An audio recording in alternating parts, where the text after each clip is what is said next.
तो पूरा सुने, मैं आपको मकसद बताता हूँ कि लाइव मैराथन चलाने का मकसद क्या है। आज से 12 तारीख तक लाइव मैराथन होगी, उसमें 2 चैप्टर कराए जाएंगे। मोस्ट इम्पोर्टेंट क्वेश्चन होंगे। अगर आप वो कर लेते हो तो 50 प्लस आपके नंबर आ जाएंगे, मैंने आपको तब भी कहा था। और जो ये क्वेश्चन ये हाईलाइटर कर रखे हैं, ये मोस्ट इम्पोर्टेंट है, मोस्ट इम्पोर्टेंट सीधा पेपर में आएंगे एज इट इज, ठीक है। 12 तारीख को सुबह 4 बजे मैराथन की लाइव आने वाली है। उसमें आपको ये सारे पीडीएफ और इन्फॉर्मेशन मिलेगी। आनुवांशिकता चैप्टर में सबसे पहला क्वेश्चन, पुरुष व मादा में लिंग गुण सूत्र बताने हैं। पुरुष में XY गुण सूत्र होते हैं और मादा में XX गुण सूत्र होते हैं, ठीक है। दूसरा क्वेश्चन, एक एक नंबर के क्वेश्चन है जो भी है ये। मेंडल ने डैश के पौधे के अनेक विकल्पी लक्षणों का अध्ययन किया, तो इसका उत्तर है मटर के पौधों का, ठीक है। किस वैज्ञानिक को आनुवंशिकी का पिता कहते हैं? Geiger John Mendel. उसके बाद हम बात करते हैं 3 नंबर के क्वेश्चन की। इस चैप्टर में से आपको 4 नंबर का काम मिल जाएगा। मेंडल के प्रयोग द्वारा कैसे पता चलता है कि लक्षण प्रभावी हैं या अप्रभावी? मेंडल के प्रयोग से कैसे पता चलता है कि विभिन्न विभिन्न लक्षण स्वतंत्र रूप से वंशानुगत होते हैं? मानव में लिंग निर्धारण कैसे होता है, समझाइए। मेंडल ने अपने प्रयोगों के लिए मटर के पौधे को क्यों चुना? प्रभावी व अप्रभावी लक्षण क्या हैं और विभिन्नताएं क्या हैं? तो अब देखिए, मैंने ये क्वेश्चन आपको पढ़ के सुना दिया, आप इन्हें नोट कर सकते हैं। अब मैं आपको बताता हूँ इनमें से आपको 3 नंबर का क्वेश्चन कौन सा देखने को मिल सकता है।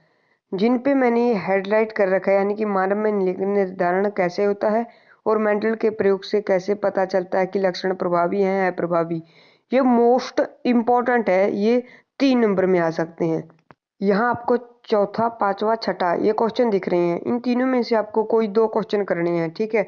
आप कोई भी 2 क्वेश्चन कर लीजिए, आप एक छोड़ सकते हैं, लेकिन 7वां और 8वां आप कर सकते हैं। ये आपके लिए फायदेमंद रहेगा, क्या पता ये भी आ सकते हैं। लेकिन ऊपरले में से अधिकतर 3 नंबर का आ जाएगा 100%। तो यहाँ पे ये हमारा ये चैप्टर होता है कंप्लीट। जीव जनन कैसे करते हैं, ये चैप्टर में से 1 नंबर का, 2 नंबर का और 3 नंबर का ये क्वेश्चन आएंगे। 1 नंबर का क्या पता ना भी आए, लेकिन आपका 5 नंबर का यहाँ से क्वेश्चन आने वाला है। 1 नंबर वाले क्वेश्चनों की बात करते हैं। अलैंगिक जनन मुकुलन दोबारा होता है, तो इसका उत्तर है यीस्ट में। निम्नलिखित में से कौन सा मानव में मादा जनन तंत्र का भाग नहीं है? शुक्रवाहिका। ये आपके अभ्यास के क्वेश्चनों में दिए हुए हैं। परागकोश में डैश होते हैं, इसका उत्तर है परागकण, ठीक है। 1 नंबर में आपका यहाँ से आ सकता है। उसके बाद 2 नंबर के क्वेश्चन की बात करते हैं। मानव में वर्षण के कार्य बताएं, ये क्वेश्चन 2 नंबर में आ सकता है। तो इस चैप्टर में मोस्ट इम्पोर्टेंट क्वेश्चन थे, तो मैं ये आपको ये क्वेश्चन ऐसे क्वेश्चन बता रहा हूँ जो सीधा पेपर में आ जाएंगे, यानी कि आपको इसके अलावा और कुछ भी याद करने की जरूरत नहीं है, ठीक है। इसीलिए इसमें बहुत ज़्यादा क्वेश्चन थोड़े से अभ्यास में से हो गए, क्योंकि वो इम्पोर्टेंट थे, पेपर में आ सकते थे वो, ठीक है। इसीलिए मैंने थोड़े से ज़्यादा क्वेश्चन आ गए इसमें, लेकिन आपको ये याद कर लेने, आपके नंबर पक्के हो जाएंगे। तो अब बात करते हैं इम्पोर्टेंट क्वेश्चनों की। तो यहाँ पे देखिए, सबसे ऊपर आपको दिख रहा होगा ऋतुस्राव या रजोधर्म क्या होता है, यहाँ पे हाईलाइट कर रखा है, यानी कि मोस्ट इम्पोर्टेंट है।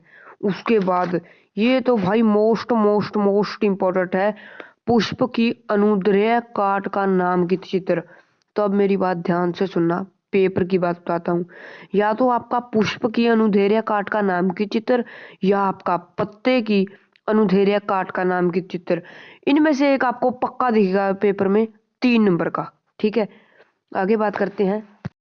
ये भी भाई मोस्ट इम्पोर्टेंट क्वेश्चन है। यौवनारंभ के समय लड़कों और लड़कियों में परिवर्तन। इसमें लड़कों का परिवर्तन आ सकते हैं, क्या पता लड़कियों के आ जाए, आपको दोनों के पता होने चाहिए। उसके बाद परागकण और निषेचन, यहाँ पे दे रखा है 14वां क्वेश्चन, परागकण और निषेचन में अंतर। उसके बाद शुक्राशय और प्रोस्टेट ग्रंथि में अंतर। इनमें से इंपॉर्टेंट है परागकण और निषेचन वाला, तो आप इसे जरूर हल करें, ठीक है।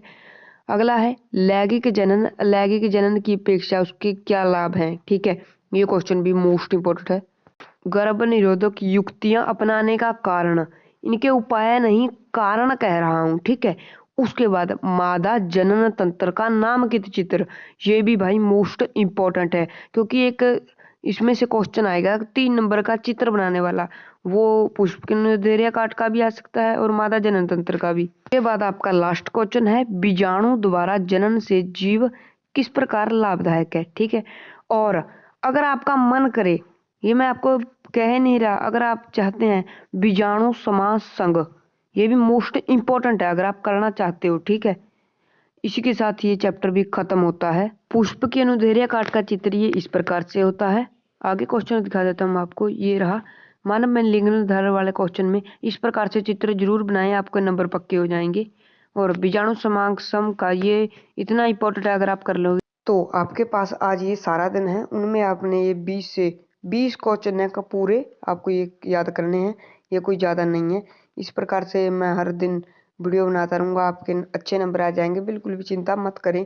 जो भी क्वेश्चन बताएं आप उन्हें याद पक्का करें, मैं आपको विश्वास दिलाता हूँ कि आप 50 प्लस का स्कोर कर दोगे। Thanks for watching. कमेंट कर सकते हो यदि कोई डाउट है तो।